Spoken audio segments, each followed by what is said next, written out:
예루살렘에서 사도 바울이 유대인들을 향하여 자신이 왜 신앙생활을 이렇게 하고 있는가, 또 자신의 사명이 무엇인가 변론을 했어요. 변론을 했는데 마지막 한 단어가 유대인들의 마음을 완전히 긁었어요. 무슨 단어냐? 이방인에게 하나님이 나를 보내셨다.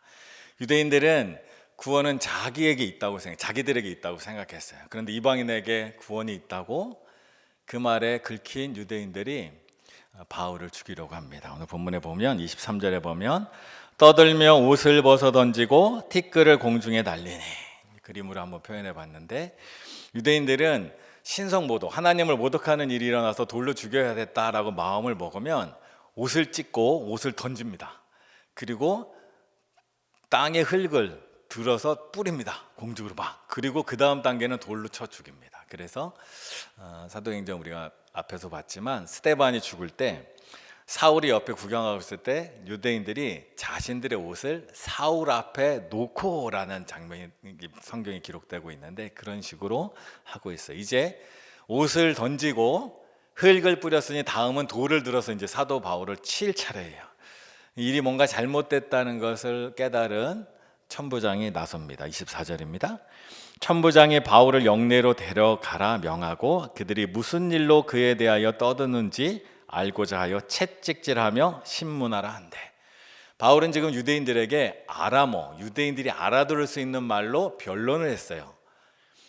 그랬더니 천부장은 그 말이 뭔지 못 알아듣는 거예요. 무슨 뜻인지 모르는데 일이 벌어진 거예요. 그러니 이게 자초지종이 뭔지 알아보긴 해야 되는데, 일단 이 천부장이 보기에 이 유대인들이 흥분하는 거 보니까 사도 바울에 뭐가 문제가 있다. 그래서 이 사람을 가두고 묻고 때리고 그 다음 내가 신문, 곧 고문하겠다라는 뜻입니다.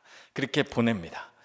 그때 사도 바울이 오늘 본문의 핵심인 말을 합니다. 25절, 가죽줄로 바울을 매니 바울이 곁에 서 있는 백부장더러 이르되 너희가 로마 시민된 자를 죄도 정하지 아니하고 채찍질할 수 있느냐 하니, 바울이 그때서야 말합니다.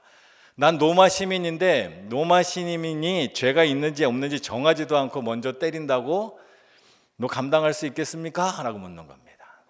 로마 시민이라는 자격은 당시에는 시민들 중에는 가장 높은 특권을 가진 자격증이에요. 그리고 로마 법상 로마 시민권을 가지고 있는 사람을 죄도 정하지 않고 먼저 때리면 그 때린 사람의 인생이 망칩니다. 패가 망신하게 됩니다. 완전 망해버립니다. 큰일 납니다.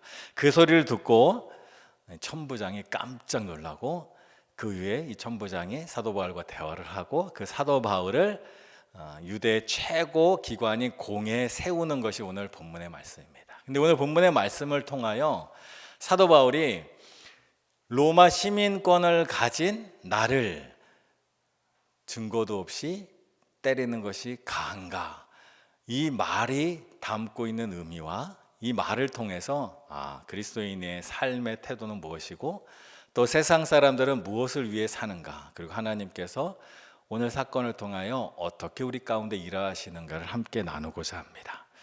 먼저 우리가 주목할 것은 26절의 말씀을 한번 보면, 백부장이 듣고 가서 천부장에게 전하여 이르되 어찌하려 하느냐, 이는 로마 시민이라 하니. 천부장과 그의 부하 백부장이 다 깜짝 놀란 거예요. 이거 어떻게 하면 좋겠나, 그는 로마 시민이라고 하잖아, 어떻게 하면 좋지? 라고 고민하고 있어요. 근데 만약 우리가 지금 천부장에게 또 백부장에게 신문 받으려고 하는 바울을 우리가 그 옆에서 본다면 무슨 생각을 했을까? 제가 한번 생각해 봤어요. 그럼 이렇게 한번 생각하는 사람들도 분명히 있을 거예요. 로마 시민권을 가진 사람이 왜 저렇게 지금 살고 있지? 로마 시민권을 가졌다면 사회 특권층으로서 살아갈 수 있는데 왜 이렇게 이상한 삶을 살고 있지? 왜 저렇게 사람들로부터 비난받고 감금되고 왜 이런 삶을 살고 있지? 라는 생각이 들 것 같아요. 근데 바울을 보면 로마 시민권만이 아닙니다. 바울의 인생, 그가 성경을 통하여 우리에게 알려주는 바울이라는 사람의 정보를 보면 일단 사도 바울은 가장 엄격한 유대인 가문에서 태어났습니다. 정통 유대인입니다. 그리고 최고의 가말리엘이라는 사람, 당시 최고의 학자인 가말리엘이라는 사람한테 최고의 성경 훈련을 받은 사람이에요. 그리고 그가 보니까 아람어도 쓸 줄 알고 그리스 말도 쓸 줄 알고 헬라 말이죠. 그리스어, 외국어도 아주 능통한 사람이에요. 그리고 그의 설교문들을 읽어보면 고대 철학이 아주 능통하고 수사학, 사람들을 설득하는 웅변술에도 되게 뛰어난 지성인이 분명해요. 그리고 방금 말한 것처럼 그는 로마 시민권을 가지고 있는 사람이에요. 이런 사람들은 엘리트다, 상류층이다, 사회 지도층이다 라고 말해요. 근데 왜 하필 이런 좋은 배경과 학력과 능력과 권리를 갖고 있는 사람이 지금 왜 저러고 살고 있지? 저런 생각을 하면서 인생을 자기가 가진 것을 써먹지 않고 인생을 혹시 낭비하는 것 아닌가라는 생각이 들 수 있어요. 우리가 보면 그 좋은 조건에도 불구하고 선교를 하고 그 좋은 조건에도 불구하고 이런 삶을 산다는 게 훌륭하다라는 생각도 들 수 있으나 우리 자녀가 그러고 있다고 한번 생각해 보세요. 내 자녀가 명문대학을 나오고 엄청나게 많은 월급을 받는 곳에 취직할 수도 있는데 갑자기 오지로 선교를 가겠다. 그럼 엄마 무슨 생각이 들겠어요? 내가 이러려고 널 그 좋은 대학 보내려고 그렇게 많은 학원비를 대고 그렇게 내가 널 위해서 기도하는 줄 아냐? 좀 생각해봐라. 너 말고 둘째 있잖아, 둘째. 걔 겨우 삼수해서 대학도 비리비리한 데 겨우 가고 취직할지 안 될지도 잘 모르네. 걔 있잖아. 걔가 가면 되지. 너 왜 이렇게 좋은 조건을 버리고 그런 일을 해? 이렇게 인생을 낭비하면 안 된다. 인생을 허비하면 안 된다라고 생각할 수 있다는 거예요. 여기서 우리는 하나님은 왜 사도 바울을 사람의 생각에서 보면 이렇게 좋은 가문에서 이렇게 좋은 능력을 가진 분을, 로마 시민권까지 있는 분을 다른 데 써먹으면 더 낫지 않았을까? 종교 지도자로서 높은 곳에 올라가서 세상에 더 큰 영향을 끼치면 더 낫지 않았을까? 얼마든지 생각할 수 있는 거예요. 근데 하나님이 일하시는 방식 중에 하나는, 아주 중요한 방식 중에 하나는 사람이 보기에는 낭비처럼 보이는 일을 하신다는 거예요. 이게 하나님의 신비입니다. 예수님께서 잡히시기 전에 예수님의 머리에 값비싼 향유를 부는 여인이 있어요. 그 여인을 향하여 제자 중에 한 명이 이렇게 말합니다. 마가복음 14장 4절. 어떤 사람들이 화를 내며 서로 말하되 어찌하여 이 향유를 허비하는가? 어찌하여 이 향유를 낭비하는가? 어찌하여 이 사도 바울과 같은 인재를 이렇게 오지로 별로 열매도 없고 성과도 없는 것으로 하나님은 낭비하실까? 어찌하여 이 향유를 하나님은 낭비하실까? 실제 어떤 청년의 이야기입니다.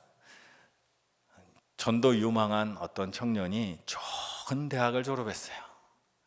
우수한 성적으로 졸업을 했어요. 그리고 그의 형은 사업을 하는데 사업에 성공해서 많은 돈을 벌었어요.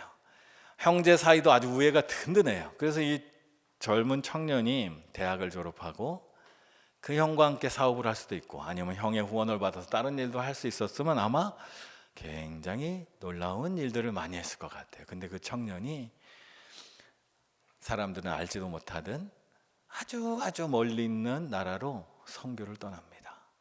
그걸 볼 때 사람들이 어떤 생각을 할까요? 제가 방금 말씀드린 분이 바로 누구냐? 호러스 그랜트 언더우드라는 분입니다. 언더우드는 우리나라에 온 최초의 선교사님 중에 한 명이에요. 이 젊은 사진이에요. 보통 이제 나이 드신 사진만 많이 보는데 젊을 때의 사진. 뉴욕 대학, 지금도 명문이지만 당시도 이제 명문 대학으로 막 올라가고 있는 대학에 문학학사니까 우리로 따지면 영어 영문학 학사를 영어 영문학과를 아주 우수한 성적으로 졸업을 했어요. 그리고 밑에 있는 타자기가 언더우드 타자기라는 건데 최초의 사람들이 많이 쓰기 시작한 보편화된 타자기, 이게 언더우드 타자기인데 이 언더우드 타자기의 사장님이 누구냐? 언더우드 선교사님의 형님이에요. 이 타자기는 아마 500만 대 이상이 팔렸다는 거야. 지금으로 따지면 최첨단 장비예요. 많은 돈을 벌었어요. 그 언더우드가 그 전도 유망한 청년이 조선이라는 땅으로 선교를 옵니다. 제가 전에 있던 교회가 김포에 있는 교회인데, 김포 중앙교회인데 그 전신이 김포읍교회예요. 김포읍교회가 어떻게 설립되었는가? 언더우드 목사님이 자신의 제자 목사님들의 선교를 보냅니다. 파송을 보내는데 그 중에 한 분이 김포에 왔어요. 김포에 왔더니 김포에 복음을 전할 때 사람들이 모였어요. 모여서 교회를 지으려고 하는데 교인들이 너무 가난해요. 그래서 언더우드 목사님이 사재를 털어서 땅값을 지불하고, 지금도 있는데 언덕 넓은 몇백 평 되는 땅을 사서 그곳에 교회를 지었어요. 저는 언더우드 목사님 부자였나 생각을 했는데 부자였어요. 형님이 타자기 판 돈으로 언더우드 목사님 선교를 위해서 마구 돈을 지원해 준 거예요. 아니, 그런 분이 본국에서 사업을 더 크게 번창시켜서 더 많은 이익을 남는 것이 더 효과적이지 않을까? 왜 그분이 직접 이곳에 왔는가? 낭비 같아 보이지 않아요? 여러분 당시라면 어때요? 근데 언더우드 목사님이 하신 일들을 한번 봐요. 지금은 이제 많은 교회를 세웠지만 대표적인 교회 세문안교회를 설립하신 분이에요. 그리고 언더우드 목사님이 한국 최초로 한영 사전과 한글 문법 책을 만드신 분이에요. 이 선교사님들 오기 전까지 한글은 사람들이 별로 관심이 없었어요. 양반들도 관심이 없고 대중도 관심이 없다 보니까 학자들이 한글에 대해 연구를 안 했어요. 언더우드 목사님 오셔서 서민들에게 복음을 전하려고 성경을 번역하려고 하는데, 한자로 번역된 성경이 있었어요. 한글로 번역하려고 하는데 한글 문법도 없고 단어도 뭔지 지 맘대로 다 쓰고 있는 거예요. 근데 이분이 무엇을 졸업했어요? 영문학, 언어를 전공하신 분이에요. 그러니 그 한글을 영어 사전, 한영 사전을 최초로 만들고 한글 문법을 처음으로 만들기 시작한 분이 이분이라는 거예요. 하나님이 정확하게 우리에게 필요한 분을 정확하게 보내주신 거예요. 사람들의 생각에는 이거 낭비 아닌가 생각할 수 있지만 하나님의 계산에는 정확하게 필요한 분이 우리에게 왔어요. 그래서 지금 언어학자들이 말하는 세계 최고로 잘 만들어진 한글을 최초로 문법화를 시도한, 학문적으로 체계를 갖추고 시작하는데 바로 이분이 쓰였다는 거예요. 하나님이 하시는 일이 이렇다는 거예요. 하나님은 때로는 사람이 보기엔 낭비처럼 보이는 일 같은데 그곳에서 하나님은 놀라운 일을 시작하신다는 거예요. 하나님은 그런 분이에요. 그래서 빌립보서 2장 8절, 6절에서 7절 이렇게 말해요. 그는 근본 하나님의 본체시나 하나님과 동등됨을 취할 것으로 여기지 아니하시고 오히려 자기를 비워 종의 형체를 가지사 사람들과 같이 되셨고, 낭비 중에 최고의 낭비가 바로 예수님이 이 땅에 오신 거예요. 예수님의 자리는 하나님 우편이에요. 그분이 굳이, 수많은 천사들도 있는데 그분이 왜 굳이 이 땅에 오셨을까? 이것만큼 낭비처럼 보이는 일이 없어요. 근데 하나님은 그렇게 일하신다는 거예요. 그렇게 일하세요. 그래서 저는 이렇게 생각해요. 거룩한 낭비라는 말도 많이 쓰는데 저는 거룩한 낭비는 거룩한 투자다 생각해요. 하나님은 낭비하는 게 아니라 거룩하게 투자를 하세요. 예수님이 그 방식을 우리에게 말씀해 주셨는데 요한복음 12장 24절, 내가 진실로 진실로 너희에게 이르노니 한 알의 밀이 땅에 떨어져 죽지 아니하며 한 알 그대로 있고 죽으면 많은 열매를 맺느니라. 이것이 바로 거룩한 투자 방식이에요. 나 개인에게는 그 밀을 먹는 게 유익하죠, 나에게는. 근데 하나님의 방식은 나에게 유익하지만 그것을 땅에 심으면 그 밀이 썩어 사라진다는, 사라져버리는 게 아니라 그 밀 통하여 더 많은 열매를 맺는 게 하나님의 방식이라는 거예요. 그게 바로 하나님의 방식이에요. 그래서 우리는 거룩한 투자로 나아가는 거예요. 그래서 사도 바울이 어쩌면 사람의 생각으로 보면 나처럼 좋은 가문에 태어나고 나처럼 많은 공부를 하고 나처럼 특권을 가진 사람이 더 사람들에게 영향력 있는 일을 해야 될 것 같지만 하나님의 방식은 그게 아니에요. 그리고 사도 바울은 그걸 깨달았어요. 그래서 빌립보서 3장 7절과 8절 이렇게 말해요. 그러나 무엇이든지 내게 유익하던 것을 내가 그리스도를 위하여 다 해로 여길 뿐더러 또한 모든 것을 해로 여김은 내 주 그리스도 예수를 아는 지식이 가장 고상하기 때문이라. 내가 그를 위하여 모든 것을 잃어버리고 배설물로 여김은 그리스도를 얻고. 나에게 유익했던 것, 사람들이 나를 보면서 부러워했던 것, 나 그것을 이제 하나님을 위해서 투자할 거야. 사람들로 보기엔 그게 버리는 것 같고 낭비처럼 보이지만 난 이렇게 살아갈 거야 라고 다짐했던 거, 살았던 것이 바로 사도 바울의 삶이라는 거예요. 신앙은 내가 좋아하는 것을 하나님을 믿고 하나님의 뜻을 따라서 과감하게 투자하는 거예요.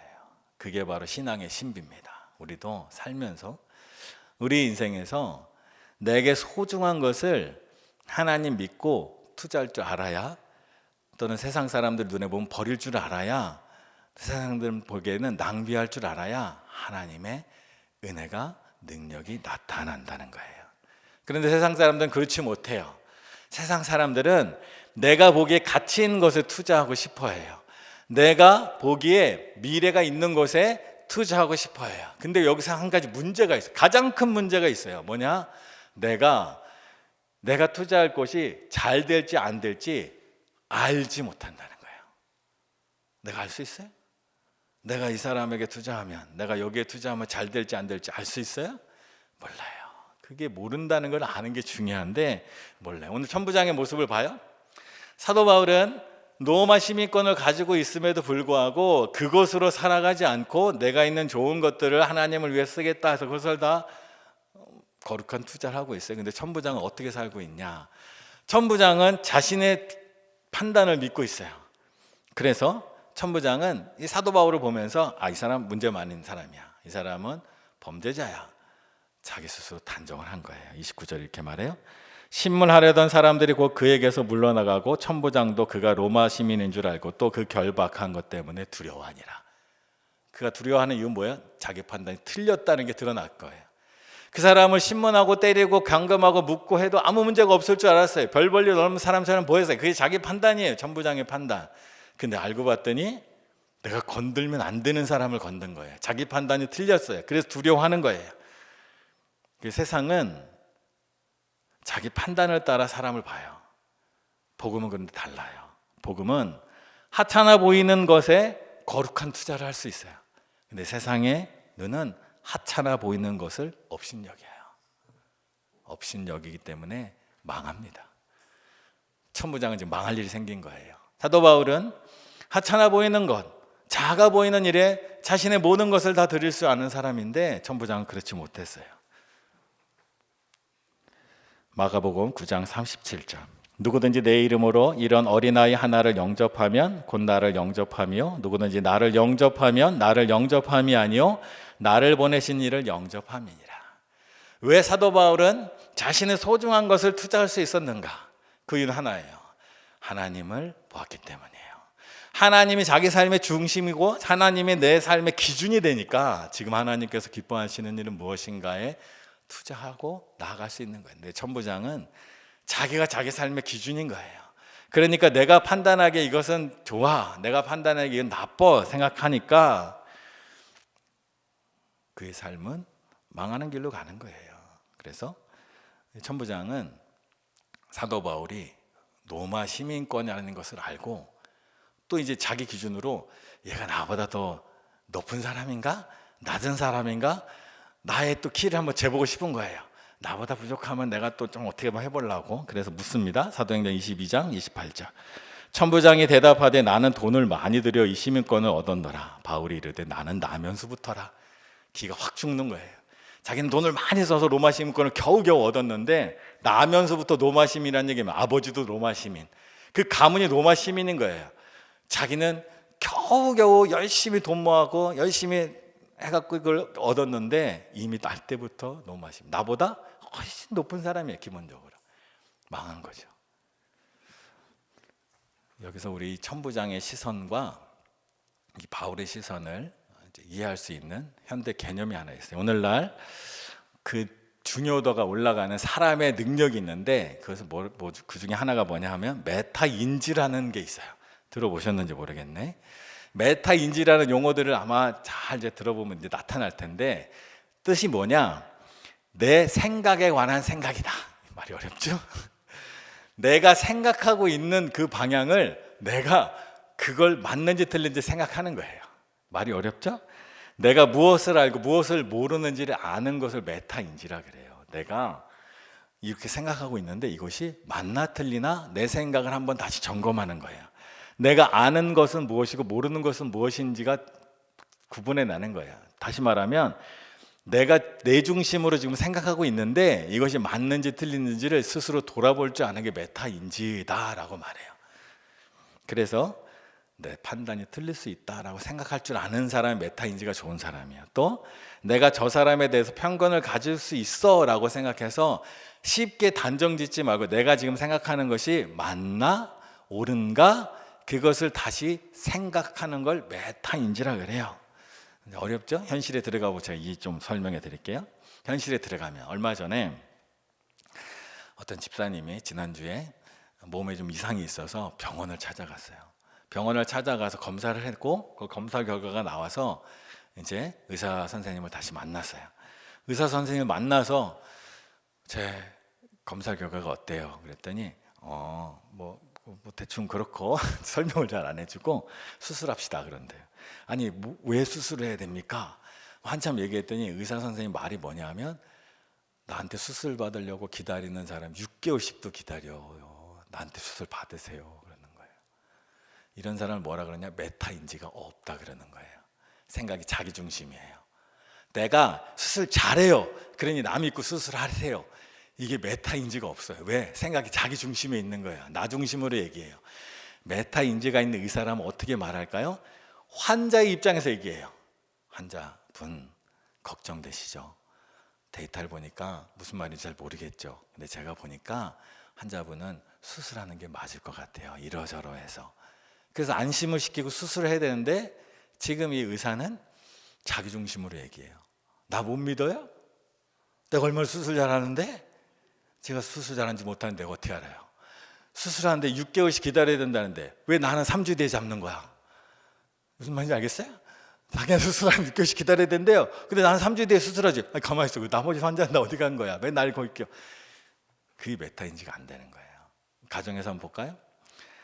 어머니가 자녀를 잘 교육시키고자 시장에 나가서 일을 해요. 남편 벌어오는 수입이 모자라니까. 근데 이 자녀가 청소년이 되면 시장에서 일하는 엄마가 부끄러워져요. 그렇죠?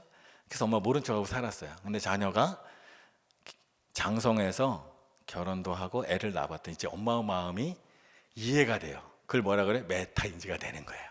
엄마 마음이 이해가 돼. 그래서 엄마한테 찾아가서 엄마 내가 고등학교 때 길에서 엄마 만났는데 멀리 도망갔어. 미안해. 메타인지가 되면 그 얘기를 할 수 있어요. 근데 엄마가 메타인지가 안 되면 어떻게 되는지 알아? 이 녀석이 이제 철들었구나. 내가 널 기르느라 얼마나 고생한 줄 알아? 넌 나한테 잘해야 돼. 그래서 우리 집에 보일러가 떨어졌다. 우리 집에 여름이 됐는데 에어컨이 시원하지 않다. 빨리 사와. 이런 메타인지가 안 되는 거예요. 메타인지가 된 엄마라면 어떻게 얘기하는지 아세요? 아, 내가 그때를 돌아보니까 나도 너한테 미안해. 한참 청소년 시절에 예민할 때인데 엄마가 이렇게 후질근한 모습으로 시장에서 일하는 거 보면 네가 얼마나 마음이 부끄러웠겠어. 내가 네 마음을 알았다면 내 시장 나가더라도 예쁘게 화장도 하고 예쁜 옷도 입고 너 부끄럽지 않게 했으면 좋았을 텐데 내가 미안해. 이게 메타인지가 되는 사람이라는 거예요. 분 이해가 되세요? 그렇지. 역시 우리 성도님은 똑똑해. 머리에 잘 돌아가. 메타인지가 되는 거예요. 우리가 지금 서로 그 상대방의 입장에서 얘기할 수 있어야 메타인지가 되는 거예요.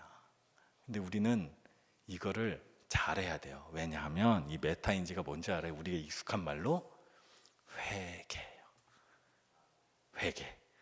회개가 헬라어로 뭔지 아세요? 헬라어로 메타노이아.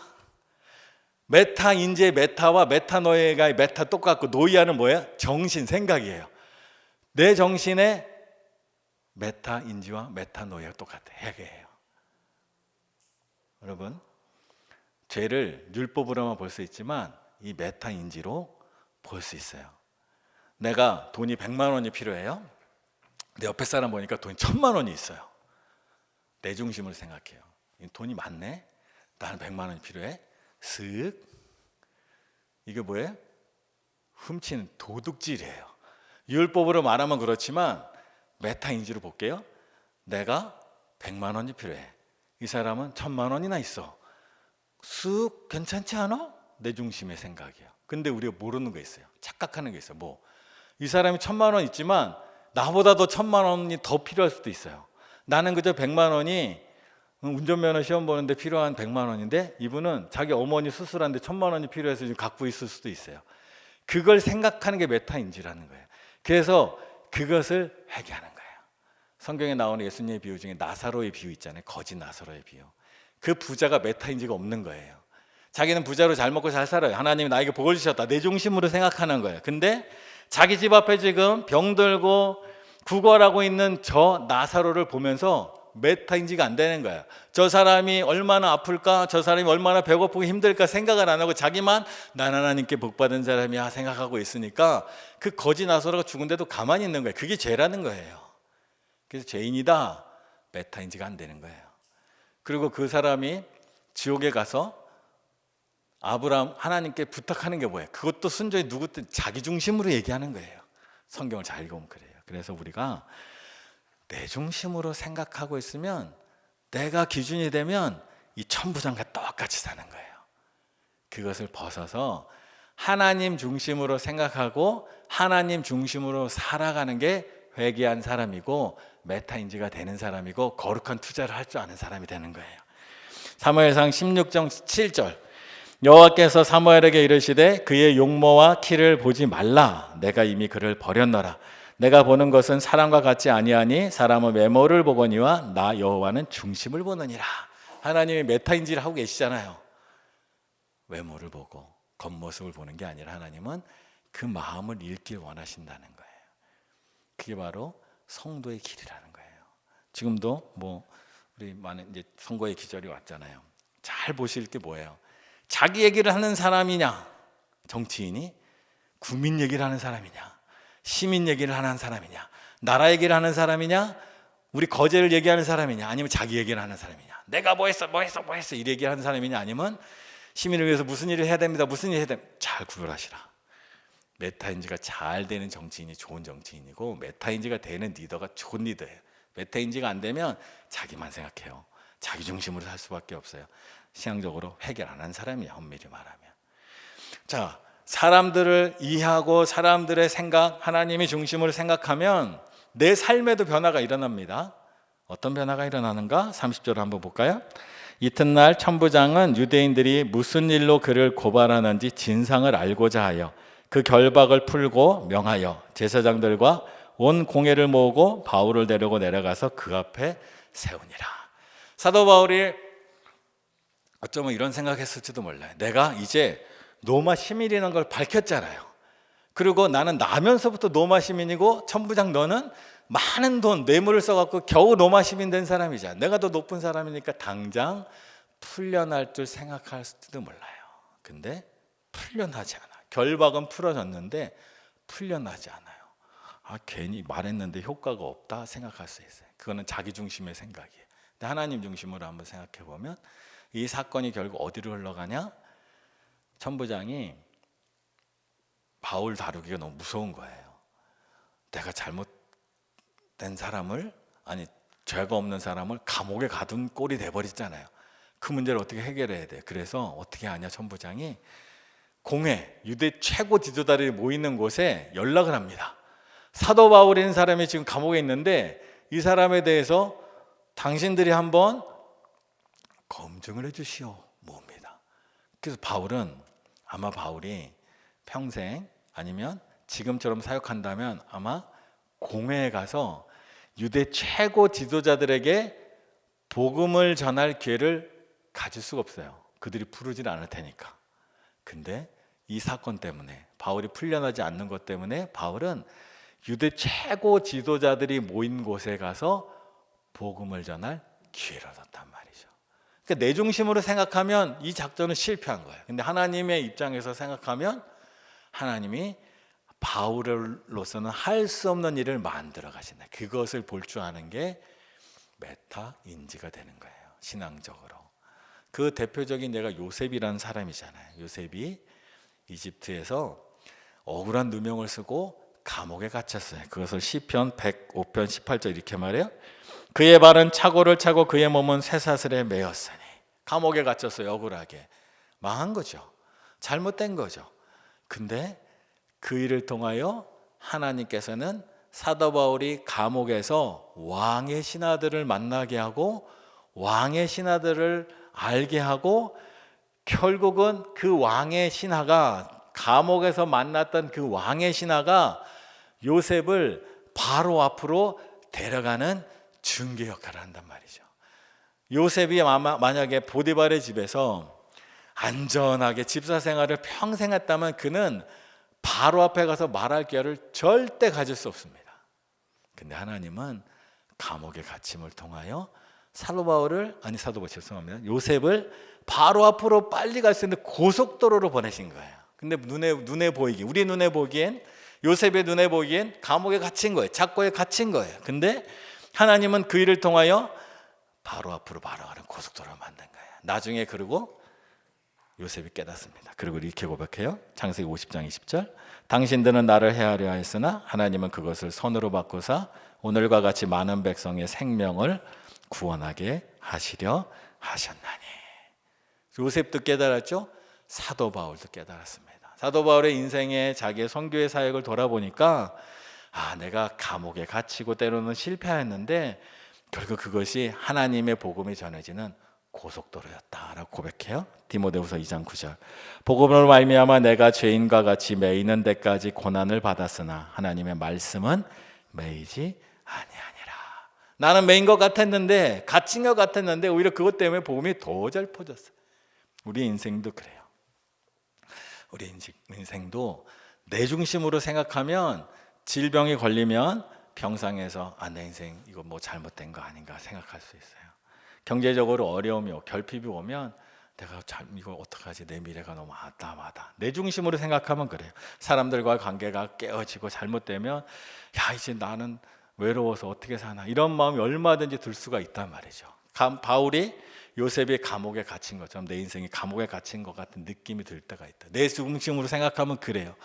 근데 우리가 내 중심으로 생각하지 말고 하나님의 마음으로, 하나님의 시선으로 나를 바라보면 분명히 하나님은 그 일들을 통하여, 질병을 통하여, 때로는 재정적 어려움을 통하여, 관계의 문제들을 통하여 하나님은 나를 하나님께서 원하시는 곳으로 빨리 데려가는 고속도로 위에 올려놓았을 수도 있다는 거예요. 어떻게 알아요? 기도해봐야 알죠.